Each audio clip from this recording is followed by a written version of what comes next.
नमस्कार, जनपक्ष में आपका स्वागत है। मैं हूं प्रियदर्शन। दोस्तों, क्या इस देश में एक प्रचार युद्ध चल रहा है? क्या खुद प्रधानमंत्री इस प्रचार युद्ध में शामिल हैं?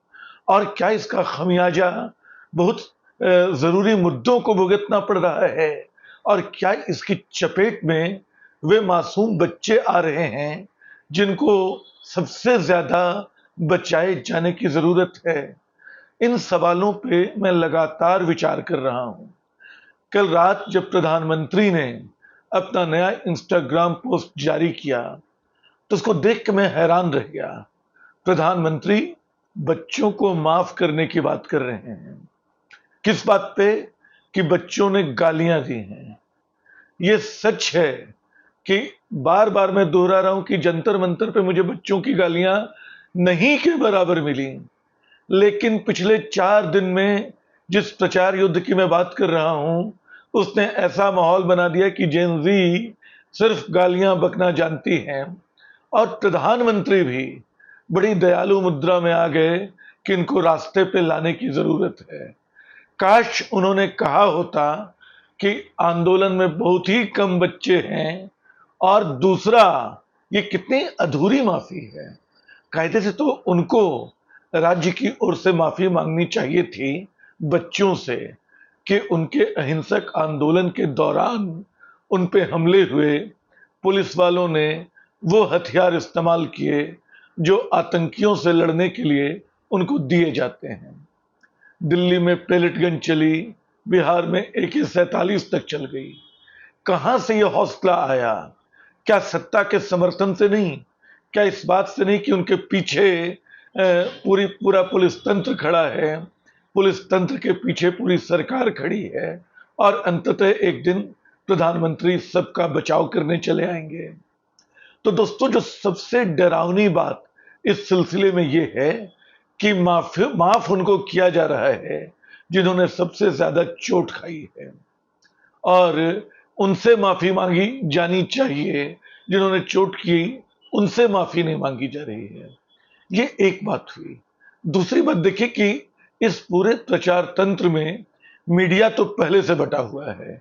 एक बिका हुआ मीडिया इस बात को बहुत खुलकर कहने में संकोच नहीं होना चाहिए, जो सत्ता पक्ष के साथ खड़ा है उसके हर गलत सही की, उसकी हर सांप्रदायिक अपील की, उसकी हर दंगाई भाषा की वो सराहना करता रहा है, उसका समर्थन करता रहा है, या उस पे चुप होता रहा है। तो एक मीडिया है।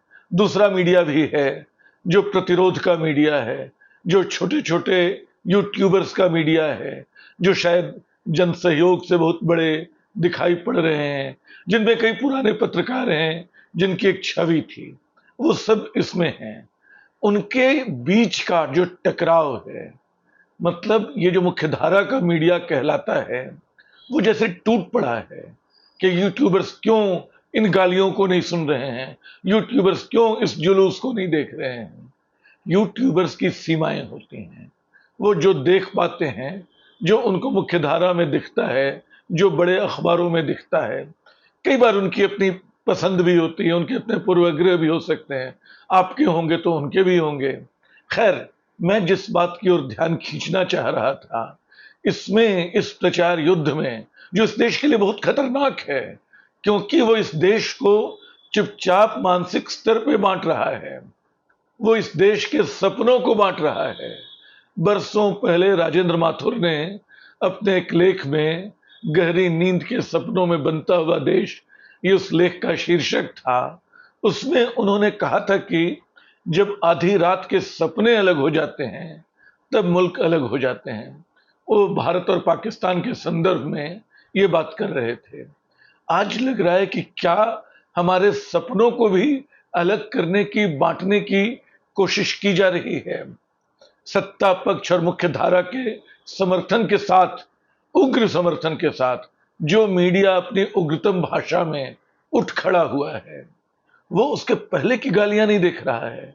वो नहीं देख रहा है कि IT सेल्स ने किस तरह की घेराबंदी की है प्रतिरोध की भाषा पे, उन पे कैसे तीखे हमले किए हैं, कैसे उनको ट्रोल किया है। लोग बिल्कुल डिप्रेशन के स्तर पे पहुंच गए हैं। और अब उसका नया खेल है इस नए मीडिया का कि जो पुलिस वाले घायल हुए उनके बच्चों को लाके बताया जा रहा है कि देखो ये भी जेनजी के हैं और इनके पुलिस वाले माता पिता घायल हुए हैं। यहां असल में एक और राजनीति को समझने की जरूरत है। वाकई वो जेनजी के बच्चे ही हैं और वाकई अपने माता पिता के अपने पिता को चोट लगने पे उनको अफसोस होना चाहिए, उनको गुस्सा आना चाहिए। अपने पिता को गालियां देते देख के किसी और को उनको नाराज होना चाहिए। ये सब स्वाभाविक है। लेकिन पुलिस वालों को और आंदोलनकारियों को कौन लड़ा रहा है? ये सरकार लड़ा रही है। वो कल कल के ही दिन हंस का वार्षिक कार्यक्रम था, विकास, आदिवासी विकास और विस्थापन, इस विषय पे पे अलग से मैं बात करूंगा। वहां भी जंतर मंतर बातचीत में आया था और वहां आशुतोष भारद्वाज ने बस्तर की बात करते हुए, छत्तीसगढ़ की बात करते हुए ये कहा था कि देखो महान मतलब आदिवासी की जमीन छीनने के लिए आप एक बटालियन खड़ी कर देते हो और बटालियन में कौन से लोग होते हैं? हिसार से गए हुए, दूसरी जगहों से बिल्कुल अनजान अजनबी किस्म के 20-22 बरस के वो लड़के जो आक्रामक भी होते हैं, असुरक्षित भी महसूस करते हैं, जो किसी को नहीं जानते, जिनका इकलौता सहारा उनकी बंदूक होती है। तो दोस्तों, ये दो गरीबों को लड़ाने का मामला है। पुलिस वाले भी गरीब हैं, उनके साधनों पे बात कीजिए, उनकी सैलरी पे बात कीजिए तो सरकार चुप हो जाती है। जो जिन पुलिस वालों के माँ बाप के बच्चे प्रेस कॉन्फ्रेंस कर रहे हैं, उनसे ये भी पूछ लें, वो ये भी याद कर लें कि इस सरकार ने या तमाम सरकारों ने पुलिस वालों को कितना सम्मान दिया है, कितनी सैलरी दी है, कितना इजाफा किया है। क्या इस सैलरी में इंसान की तरह तमाम तरह की चुनौतियां झेलते हुए 24 घंटे की ड्यूटी करते हुए उनके लिए बचे रहना आसान काम है? सच है कि मुझे पुलिस वालों से भी हमदर्दी है, क्योंकि वो भी तो किसी और के इशारे पे चला हुआ हाथ है।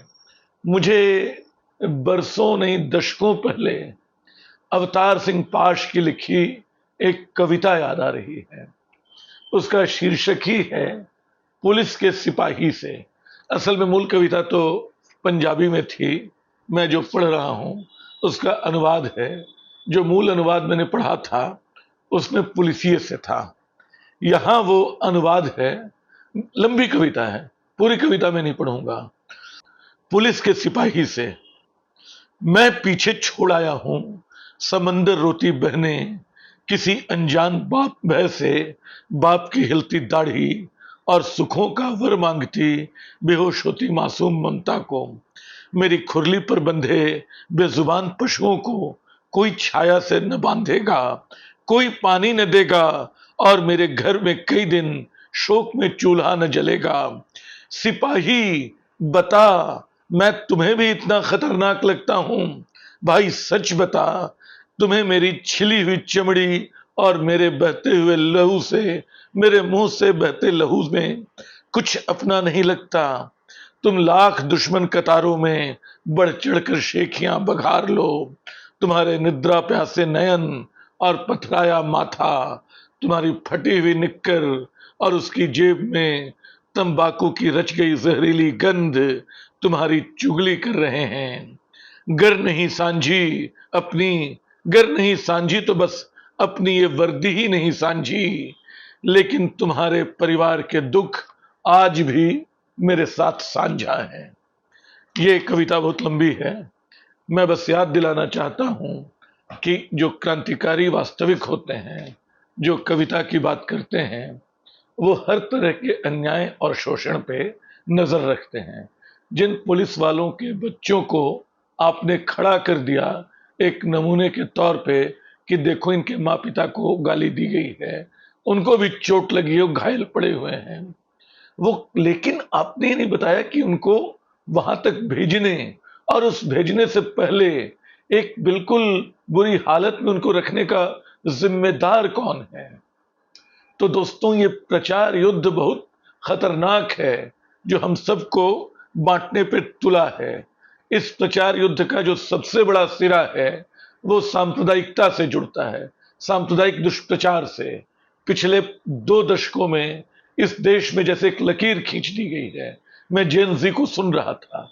मैंने पिछली बार कहा था कि इंस्टाग्राम की पीढ़ी व्हाट्सएप की पीढ़ियों से अलग है।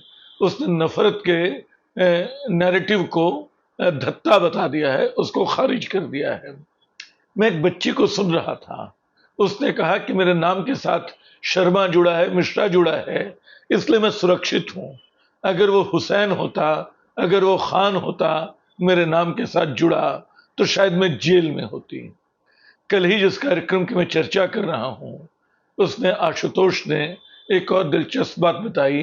2008 में किसी शख्स को नक्सली होने के आरोप में गिरफ्तार किया गया था और प्रमाण में जो कुछ पेश किया गया था उसमें नक्सली साहित्य भी था और नक्सली साहित्य में प्रेमचंद की किताब शामिल थी।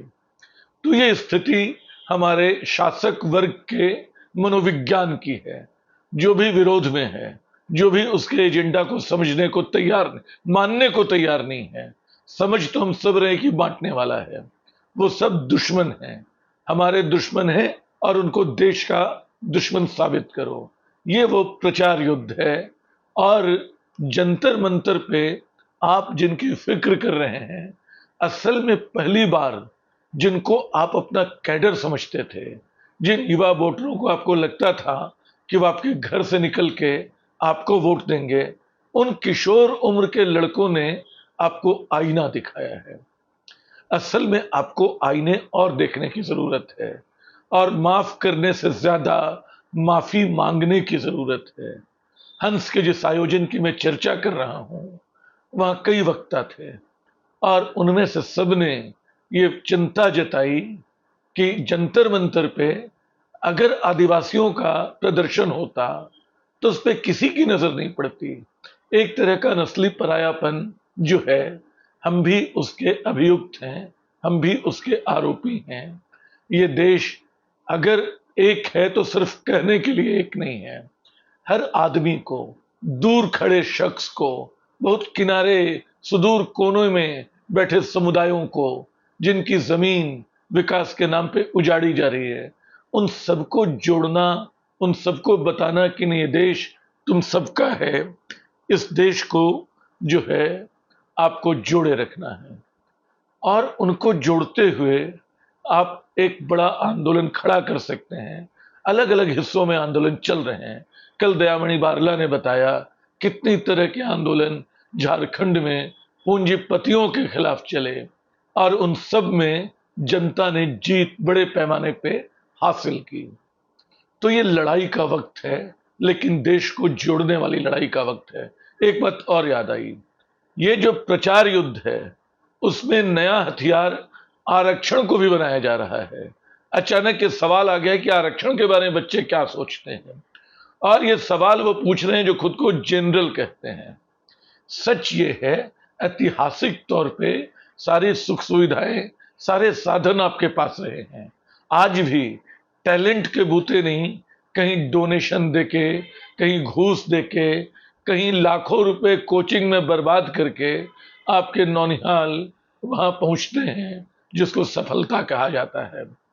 तो इसके समानांतर जो इस देश के गरीब हैं, जो इस देश में पिछड़े रह गए, जिनको उनके ऐतिहासिक सामाजिक हालात की वजह से पीछे छूट जाना पड़ा, उनके प्रति हमारा जो कर्तव्य है, आरक्षण उसको एक हद तक ही पूरा कर पा रहा है। ठीक है कि आरक्षण में बहुत सारी गड़बड़ियां चली आई हैं, लेकिन वो किस व्यवस्था में नहीं चली आई हैं। प्रधानमंत्री दांत और जीभ का बड़ा दिलचस्प उदाहरण दे रहे थे कि दांत जीभ को काट लेती है, लेकिन दांत भी अपनी है, जीभ भी अपनी है। हम अब इसका मतलब कि जीभ उनकी कट गई है, कटी है, और दांत पे उनका गुस्सा है, झुंझलाहट है। लेकिन सबको जोड़ने का काम वो अब भी नहीं कर रहे हैं।